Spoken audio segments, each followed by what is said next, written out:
Nandini booth ಇಟ್ಟವರಿಗೂ ಕೂಡ tax notice ಹೋಗಿದೆ. ಅರ್ಧ ಕೋಟಿ ಟ್ಯಾಕ್ಸ್ ಕಟ್ಟುವಂತೆ ತೆರಿಗೆ ನೋಟಿಸ್ ಅನ್ನ ನೀಡಲಾಗಿದೆ. ನಂದಿನಿ ಬೂತ್ ಅವರಿಗೆ 3 ವರ್ಷದಿಂದ ಹಾಲಿನ ವ್ಯಾಪಾರವನ್ನ ಮಾಡ್ತಾ ಇದ್ರು ಅಭಿಷೇಕ್ ಅನ್ನೋರು. ಒಟ್ಟು 52 ಲಕ್ಷ ಪಾವತಿ ಮಾಡಬೇಕನ್ನೋದಾಗಿ ನೋಟಿಸ್ ಅಲ್ಲಿ ಉಲ್ಲೇಖ ಮಾಡಿದ್ದಾರೆ. ಇಷ್ಟೊಂದು ಹಣ ಇದ್ದಿದ್ರೆ ನಾನು ಯಾಕಪ್ಪ ಹಾಲಿನ ವ್ಯಾಪಾರ ಮಾಡ್ಲಿ ಅನ್ನೋದಾಗಿ ಅಭಿಷೇಕ್ ಹೇಳ್ತಿದ್ದಾರೆ. ಇಷ್ಟು ಹಣ ನಾನು ಹೆಂಗ್ ಕಟ್ಲಿ? ಸದ್ಯ ವ್ಯಾಪಾರಿ ಅಭಿಷೇಕ್ ಕಂಗಾಲಾಗಿದ್ದಾರೆ. ಉದ್ಯೋಗ ಏನು? ನಂದಿನಿ ಬೂತ್ ಅನ್ನ ಇಟ್ಕೊಂಡಿದ್ದಾರೆ. ಈಗ ಲಕ್ಷ 52 ಲಕ್ಷ ಅಂತಂದ್ರೆ ಹೆಂಗೆ? 3 ವರ್ಷದಿಂದ ಇವರು ಹಾಲಿನ ವ್ಯಾಪಾರವನ್ನು ಮಾಡ್ತಿದ್ದಾರಂತೆ. ನಂದಿನಿ ಬೂತ್ ಹಾಲಿನ ವ್ಯವಹಾರಗಳು ನಡೀತಾ ಇತ್ತು. ಈಗ 52 ಲಕ್ಷವನ್ನ ಪಾವತಿ ಮಾಡಬೇಕು ಅನ್ನೋದಾಗಿ ತೆರಿಗೆಯ ಅಧಿಕಾರಿಗಳು ಟ್ಯಾಕ್ಸ್ ಕಟ್ಟಬೇಕು ಅನ್ನೋದಾಗಿ ನೋಟಿಸ್ ಕೊಟ್ಟಿದ್ದಾರೆ. ಇಷ್ಟು 53 ಲಕ್ಷ ಎಲ್ಲ ನನ್ನ ಹತ್ರ ಇದ್ದಿದ್ರೆ ನಾನು ಯಾಕೆ ಹಾಲಿನ ಅಂಗಡಿ ಇಡ್ತಿದ್ದೆ? ಈ ತರ ಯಾಕೆ ವ್ಯಾಪಾರ ಮಾಡ್ತಿದ್ದೆ? ನನ್ನೇನು ಸಾಧ್ಯ ಇಲ್ಲ ಅನ್ನೋದಾಗಿ ಸದ್ಯ ಅವರು ಕೂಡ ತಮ್ಮ ಸಮಸ್ಯೆನ ಹೇಳ್ಕೊಂತಿದ್ದಾರೆ. ಗಮನಿಸಬೇಕಾಗಿರೋದಿಲ್ಲ, ಬೇಕರಿ, ಕಾಂಡಿಮೆಂಟ್ಸು, ತಳ್ಳೋಗಾಡಿ, ಹಾಲಿನ ಅಂಗಡಿ, ಹೂವಿನ ವ್ಯಾಪಾರಿಗಳೆಲ್ಲರಿಗೂ ಕೂಡ ನೋಟಿಸ್ ಮೇಲೆ ನೋಟಿಸ್ ಬರ್ತಾ ಇದೆ. ಎರಡಲ್ಲ, ಅರ್ಧ ಕೋಟಿ 52 ಲಕ್ಷ 53 ಲಕ್ಷ ರೂಪಾಯಿಯನ್ನ ಕಟ್ಟಬೇಕನ್ನೋದಾಗಿ ನೋಟಿಸ್ ಬರ್ತಿದೆ. ಹೀಗಾಗಿ ಒಂದು ಕಡೆ ಹೂವಿನ ವ್ಯಾಪಾರಿ ಹೇಳ್ತಾರೆ ಪ್ರಾಣ ಬೇಕಾದ್ರೂ ಕೊಡ್ತೀನಿ, ದುಡ್ಡು ಕೊಡೋಕ್ ಆಗಲ್ಲ. ಇನ್ನೊಂದ್ ಕಡೆ ನಂದಿನಿ ಬೂತ್ ಇಟ್ಕೊಂಡಿರೋ ಹೇಳ್ತಿದ್ದಾರೆ, ಅಲ್ಲ ಇಷ್ಟೊಂದು ಹಣ ನನ್ನ ಹತ್ರ ಇದ್ದಿದ್ರೆ ನಾನು ಯಾಕೆ ಹಾಲಿನ ಅಂಗಡಿ ಇಡ್ತಾ ಇದ್ದೆ? ನಾನು ಬೇರೇನೋ ಮಾಡ್ತಿದ್ದೆ, ನಾನು ಹೆಂಗ್ ಕಟ್ಲಿ ಅನ್ನೋದಾಗಿ ನೋಟಿಸ್ ಬಂದ ಬೆನ್ನಲ್ಲೇ ಈಗ ದೊಡ್ಡ ಮಟ್ಟಕ್ಕೆ ಕಂಗಾಲಾಗಿ ಹೋಗಿದ್ದಾರೆ ವ್ಯಾಪಾರಿಗಳು, ವರ್ತಕರು. ಅದರಲ್ಲೂ ಕೂಡ ಅಧಿಕಾರಿಗಳು UPI ಜೊತೆಯಲ್ಲಿ ಎಲ್ಲ ರೀತಿಯಾದಂಥ ವಹಿವಾಟು, ಟರ್ನ್ ಓವರ್ ಮೇಲೆ ಕಣ್ಣಿಟ್ಟಿದ್ದಾರೆ. GST ಹಣ ಏನಿತ್ತು ಜೊತೆಯಲ್ಲಿ GSTನ ನೋಂದಣಿ ಮಾಡ್ಕೋಬೇಕು. ಹಾಗೆ ಇದ್ರೆ ಆಗಲ್ಲ, ಯಾಕಂದ್ರೆ ಅತಿ ಹೆಚ್ಚಿನ ಸಂಖ್ಯೆಯಲ್ಲಿ ಟ್ರಾನ್ಸಾಕ್ಷನ್ಸ್ಗಳಾಗಿದೆ. ಇದು ನಮ್ಮ ರಾಜ್ಯದಲ್ಲಿ ಮಾತ್ರನಾ ಅಂತ ಕೇಳಿದ್ರೆ ಇಲ್ಲ, ಗುಜರಾತ್ನಲ್ಲೂ ಕೂಡ ಆರಂಭ ಆಗಿತ್ತು, ಇದೇ ರೀತಿಯಾಗಿ ಮಾಡಿದ್ರು.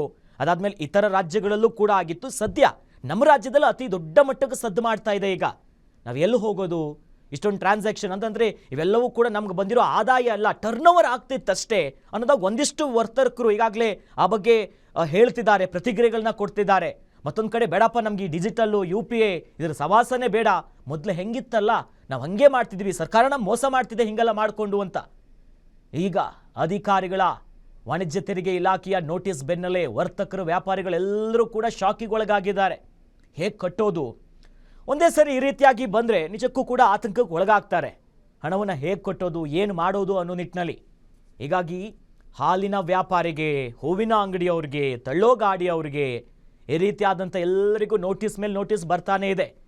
ಸುಮಾರು ಸರ್ಕಾರದಿಂದ ಈಗಾಗಲೇ ವಾಣಿಜ್ಯ ತೆರಿಗೆ ಇಲಾಖೆಯಿಂದ 5,500ಕ್ಕೂ ಹೆಚ್ಚು ಈ ರೀತಿಯಾಗಿ ಅತಿ ಹೆಚ್ಚು ಸಂಖ್ಯೆಯಲ್ಲಿ ಈ 30ರಿಂದ 40 ಲಕ್ಷ ಮೇಲ್ಪಟ್ಟು ಯಾರ್ಯಾರು ಟ್ರಾನ್ಸಾಕ್ಷನ್ಸ್ಗಳನ್ನು ಮಾಡಿದ್ದಾರೆ ತಮ್ಮ UPI ಇರ್ಬೋದು ಇತರ ಮೂಲಗಳಿಂದ, ಅದನ್ನು ಹಿಡ್ಕೊಂಡು ನೋಡಿ ನೋಟಿಸನ್ನು ಜಾರಿ ಮಾಡುವಂಥ ಕೆಲಸ ಮಾಡಿದ್ದಾರೆ.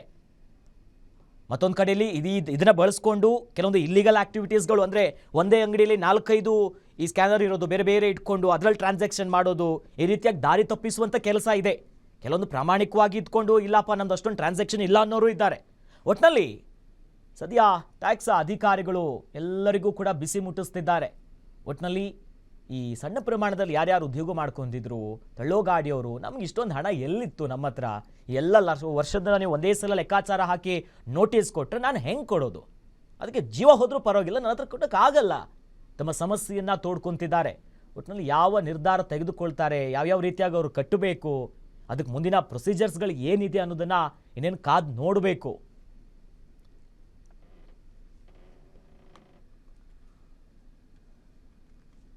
ಸೊ ಆ ಮೂಲಕವಾಗಿ ಈಗ ನೋಡಿ, ಒಂದು ಕಡೆ ಹೂವಿನ ವ್ಯಾಪಾರಿಗಳು, ನಾವು ಹೂವಿನ ವ್ಯಾಪಾರ ಮಾಡೋದು ಕಳೆದೊಂದು 10 ವರ್ಷದಿಂದ ಮಾಡ್ತಿದ್ದೀವಿ.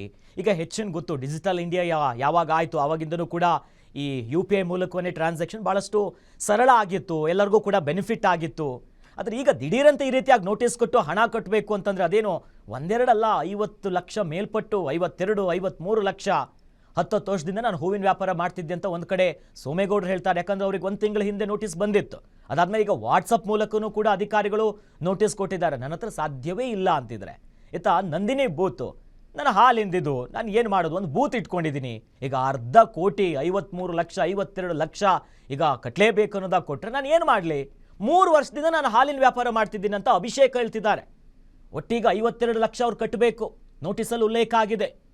ಇಷ್ಟೊಂದೆಲ್ಲ ಹಣ ಇದ್ದಿದ್ರೆ ನಾನು ಯಾಕೆ ಹಾಲಿನ ವ್ಯಾಪಾರ ಮಾಡಲಿ? ಸಮಸ್ಯೆ ಹಿಂಗಿದೆ, ಬೇಡ ಈ UPI ಸವಾಸನೆ ಬೇಡ, ಈ ವಿಚಾರವೇ ನನಗೆ ಬೇಡ ಅಂತ ಇಲ್ಲ ನಗದಲ್ಲೇ ವ್ಯವಹಾರ ಮಾಡ್ತೀನಿ ಅಂದ್ರೂ ಕೂಡ ಅದಕ್ಕೂ ಕೂಡ ಅಧಿಕಾರಿಗಳು ಕೂಡ ಮಾಡ್ತಿದ್ದಾರೆ.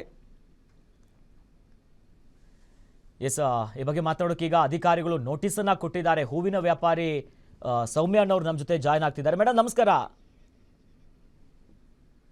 ಎಸ್, ನನ್ನ ಧ್ವನಿ ಕೇಳಿಸ್ತಿದ್ಯಾ ಸೋಮೇಗೌಡ ಅವರೇ? ಕೇಳಿಸ್ತೈತೆ ಸರ್, ಕೇಳಿಸ್ತೈತೆ. ಯಾವಾಗ ನಿಮ್ಗೆ ನೋಟಿಸ್ ಬಂತು? ನೀವು ಎಷ್ಟು ವರ್ಷದಿಂದ ಈ ವ್ಯಾಪಾರ ಮಾಡ್ತಾ ಇದ್ರಿ, ಹೂವಿನ ವ್ಯಾಪಾರ ಅಂತ? ಸರ್ ನಾವು 1 ತಿಂಗಳಿಂದನೇ ಒಂದು ನೋಟಿಸ್ ಬಂತು ಸರ್. ಅದಕ್ಕೆ ನೀವು ಉತ್ತರ ಕೊಡಿ ಅಂತ ನೋಟಿಸ್ ಬಂತು ಸರ್. ಎಷ್ಟು ಕಟ್ಟಬೇಕಂತೆ ನೀವು? ಅಷ್ಟಿಷ್ಟು ಕಟ್ಟಿ ಅಂತ ಏನು ಹೇಳಲಿಲ್ಲ ಸರ್ ಅವರು. 53 ಲಕ್ಷ ಟ್ರಾನ್ಸಾಕ್ಷನ್ ಆಗೈತೆ, ಅದಕ್ಕೆ ನೀವು GST ಕಟ್ಟಬೇಕು ಅಂತ ನೋಟಿಸ್ ಕಳ್ಸಿದ್ರು ಸರ್. ಎಷ್ಟು ವರ್ಷದಿಂದ ನೀವು ಈ ಉದ್ಯೋಗ ಮಾಡ್ತಾ ಇದ್ರಿ? ಸಡನ್ ಆಗಿ ಬಂದು ನಿಮ್ಗೆ ಹೆಂಗ್ ಅನ್ಸ್ತು ಯಪ್ಪ ಇಷ್ಟು ಹಣ ನೋಡಿದಾಗ ಆರಂಭಿಕವಾಗಿ? ಅಯ್ಯೋ ಸರ್, ಕುಸ್ತೋಗಂಗೆ ಇದೇನು 53 ಲಕ್ಷ ಅಂದ್ರೆ ಇಷ್ಟು ಹೆಂಗ್ ಗೊತ್ತಾಯ್ತಲ್ಲ ಅನ್ಸ್ತು ಸರ್. ನಾವು 2-3 ಲಕ್ಷನೇ ನೋಡಿರುದಿಲ್ಲ, 53 ಲಕ್ಷ ಅಂದ್ರೆ ಭಯ ಆಗಲ್ವಾ ಸರ್? ಓಕೆ ಓಕೆ, ಅಂದ್ರೆ ಅಷ್ಟೊಂದು ಟ್ರಾನ್ಸಾಕ್ಷನ್ ನಿಮ್ಮ ಅಕೌಂಟ್ ಅಲ್ಲಿ ಆಗಿದೆ, ನೀವು ಇವಾಗ ಕಟ್ಟಲೇಬೇಕು ಅಂತಿದ್ದಾರೆ ನೋಟಿಸ್ ಅಲ್ಲಿ. ಕಟ್ಲೇಬೇಕು ಅಂತ ಹೇಳ್ತಿದ್ದಾರೆ ಸರ್. ಮತ್ತೆ 2ನೇ ನೋಟಿಸು ಇವಾಗ 1 ವಾರದಿಂದ ಬಂತು ಸರ್. ಅಂದ್ರೆ ವಾಟ್ಸಪ್ ಇಂದ ಬಂತು ಸರ್ ಅದು. ವಾಟ್ಸಪ್ ಅಲ್ಲಿ ಹಾಕಿದ್ರೆ ನಿಮಗೆ? ಹಾ ಸರ್, ವಾಟ್ಸಪ್ ಇಂದ ಫಸ್ಟ್ ನಂಬರ್ ಇತ್ತಲ್ಲ ಸರ್, ಅದಕ್ಕೆ ವಾಟ್ಸಪ್ ಮಾಡಿದ್ರು ಸರ್. ಅದನ್ನ 2ನೇ ನೋಟಿಸು ಬಂದೈತೆ, ನೀವು ಏನು ಉತ್ತರ ಕೊಟ್ಟಿಲ್ಲ ಅಂತ. ಓಕೆ, ಅಂದ್ರೆ ನೀವು UPI ಯೂಸ್ ಮಾಡ್ಕೊಂಡು ಏನಿತ್ತಲ್ಲ ಆ ಟ್ರಾನ್ಸಾಕ್ಷನ್ ಬೇಸ್ ಮೇಲೆ ನಿಮ್ಗೆ ಇವಾಗ ಟ್ಯಾಕ್ಸ್ ನೀವು ಕಟ್ಟಬೇಕು ಅನ್ನೋದಾಗ ಹೇಳಿದ್ದಾರೆ. ಇಂಥ ಟೈಮ್ಗೆ ಕಟ್ಟಬೇಕು ಈ ರೀತಿಯಾಗಿ ಏನಾದ್ರು ಉಲ್ಲೇಖ ಇದೆ ಅದರಲ್ಲಿ? ಇಲ್ಲ, 1 ವಾರದೊಳಗೆ ಬಂದು ನೀವು ಉತ್ತರ ಕೊಡಬೇಕು, ಆಡಿಟ್ ಕರ್ಕ ಬಂದು ಉತ್ತರ ಕೊಡಿ ನೀವು ಅಂತ ಹೇಳಿದ್ರು ಸರ್. ಈಗ ನಿಮ್ ಮುಂದಿನ ನಡೆ ಏನು? ಅಷ್ಟು ಹಣ ಕಟ್ಟಕ್ ಆಗತ್ತಾ? ಏನ್ ಕತೆ ಅಂತ? ಸರ್, ಅಲ್ಲ ಏನ್ ಉತ್ತರ ಕೊಡೋದು? ನಾವು ತರತ್ತವೇನು ನಮ್ಗೆ ಬಿಲ್ ಕೊಡ್ತಾರ? ಇಲ್ಲಿ ನಾವು ಬಿಲ್ ತಗೋತೀವ, ಏನ್ ಉತ್ತರ ಕೊಡೋದು ಅವ್ರಿಗೆ? ಹೌದು. ಸೊ ಮುಂದೆ ನಿಮ್ ನಡೆ ಏನು, ಯಾವ ರೀತಿಯಾಗಿರುತ್ತೆ, ಏನ್ ಮಾಡ್ತೀರಾ ಅಂತ? ಅಯ್ಯೋ, ನಾವು ಸರ್ ಹೆಚ್ಚು ಕಡಿಮೆ ಅದು ಬಂದು ತವಿಂದ ಮಟ್ಟವಾಗಿ ವ್ಯಾಪಾರನೇ ಆಗ್ತಾ ಇಲ್ಲ ಸರ್. ಗಾಡಿಲಿ ಸರ್ ನಾವು ವ್ಯಾಪಾರ ಆಗ್ತಾ ಇದ್ದಿದ್ದು. ನೀವು ಗಾಡಿದ್ರಲ್ಲಿ ವ್ಯಾಪಾರ ಮಾಡ್ತಿದ್ರಿ? ಹೌದು ಸರ್, ತಳ್ಳ ಗಾಡಿನಲ್ಲಿ ಗಾಡಿ ರೋಡ್ ಸೈಡ್ ಅಲ್ಲಿ ಗಾಡಿ ನಿಲ್ಸ್ಕೊಂಡು ವ್ಯಾಪಾರ ಮಾಡ್ತಾ ಇದ್ದಿದ್ದು. ಇವಾಗ ನಾವು ಅದನ್ನು ಮಠವಾಗಿ ಮಾಡ್ತಾನೆ ಇಲ್ಲ ಸರ್. ಈಗ ಸರ್ಕಾರಕ್ಕೆ ಏನ್ ಹೇಳ್ತೀರಾ ನೀವು? ಇವಾಗ ಈ ತರ ಬರ್ತಾ ಇದೆಯಲ್ಲ, ನಿಜಕ್ಕೂ ಶಾಕ್ ಇದು. ಸಾಕು ಸರ್. ಈಗ ಸರ್ ಇವ್ರು ಕಳಿಸಿದ್ದು ಬೇಡ ಅಂತ ಹೇಳ್ತಾ ಇಲ್ಲ, GST ಕಟ್ಬೇಕಾದ್ರೆ ಕಟ್ಟೋಣ. ಇವರು 4 ವರ್ಷದಿಂದ ಒಂದೇ ಸಲ ಕಳ್ಸವ್ರೆಲ್ಲ. ವರ್ಷ ಏನು ಲಿಮಿಟ್ ಮೀರಿದ್ಮೇಲೆ ಆ ವರ್ಷ ಕಳ್ಸ್ಬೇಕಾಗಿತ್ತಲ್ವಾ? ಅಲ್ವಾ? 4 ವರ್ಷ ಗಂಟೆ ಏನ್ ಮಾಡ್ತಿದ್ರಿ ಇವರು? ಒಂದೇ ಸಲ 4 ವರ್ಷಕ್ಕೆ ಕಟ್ತಾರ? ಯಾರಾದ್ರೂ ಕಟ್ತಾರ? ಯಾವ್ದೇ ಅಲ್ಲಿ ಒಂದ್ ಬಾಡಿಗೆನೇ ಅಲ್ಲಿ ವರ್ಷಕ್ಕೆ ಒಂದ್ಸಲ ಕಟ್ತಾರ? ತಿಂಗಳ ಅದು ಹೆಂಗಿದೆ? ಇನ್ನು ವರ್ಷಕ್ಕೆ ಒಂದ್ಸಲ ಕಳ್ಸ್ಬೇಕಾಗಿತ್ತು ಅವರು. ಹಲೋ, ಎಸ್ ಹೇಳಿ ಅಮ್ಮ. ಈಗ ಸರ್ಕಾರಕ್ಕೆ ಏನ್ ಆಗ್ರಹಿಸ್ತೀರಾ ನೀವು ಇವಾಗ? ಸರ್ ಅದೇನೆ, ಈಗೇನು ಅಂದ್ರೆ ಅದು GST ಎಲ್ಲರೂ ಕಟ್ಲೇಬೇಕು ಅಂತಂದ್ರೆ ನೆಕ್ಸ್ಟ್ ಮುಂದಕ್ಕೆ ಬರೋದ್ ಬೇಕಾರೆ ಮಾಡ್ಲಿ ಸರ್. ಈಗಿಂದೆಲ್ಲನೂ ಕ್ಲಿಯರ್ ಮಾಡ್ಬೇಕು ಸರ್.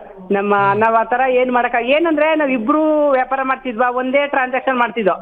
ಮತ್ತೆ ನಾವು ಸಾಲ ತಗೊಂಡ್ರು ಕೂಡ ಫೋನ್ ಪೇನೆ ಮಾಡ್ತಿದ್ರು ಅವರು. ಅದನ್ನೆಲ್ಲ ಸೇರಿಸಿ ಟ್ರಾನ್ಸಾಕ್ಷನ್ ಮಾಡಿದ್ದಾರೆ ಸರ್. Okay thank you. ಎಲ್ಲ ಅಷ್ಟೆಲ್ಲ ಆಗಿಲ್ಲ ಸರ್. ಈಗ ನಾವು ಸಾಲ ತಗೊಂಡ್ರು ಕೂಡ ಅವ್ರು ಫೋನ್ ಪೇನೆ ಮಾಡೋದು. ಅವ್ರೇನ್ ಕ್ಯಾಶ್ ಕೊಡಲ್ಲ, ನಮ್ಗೆ ಪ್ರೂಫ್ ಬೇಕಲ್ಲ ಅಂತ ಫೋನ್ ಪೇನೆ ಮಾಡ್ತಾರೆ. ನಾವು 20,000 ಸಾಲ ತಗೊಂಡ್ರು ಅವರು ಫೋನ್ ಪೇನೆ ಮಾಡೋದು. ಎಸ್ ಧನ್ಯವಾದ ಸೋಮೇಗೌಡ್ರೆ, ಗ್ಯಾರಂಟಿ ನ್ಯೂಸ್ ಜೊತೆ ಮಾತನಾಡಿದ್ದಕ್ಕೆ.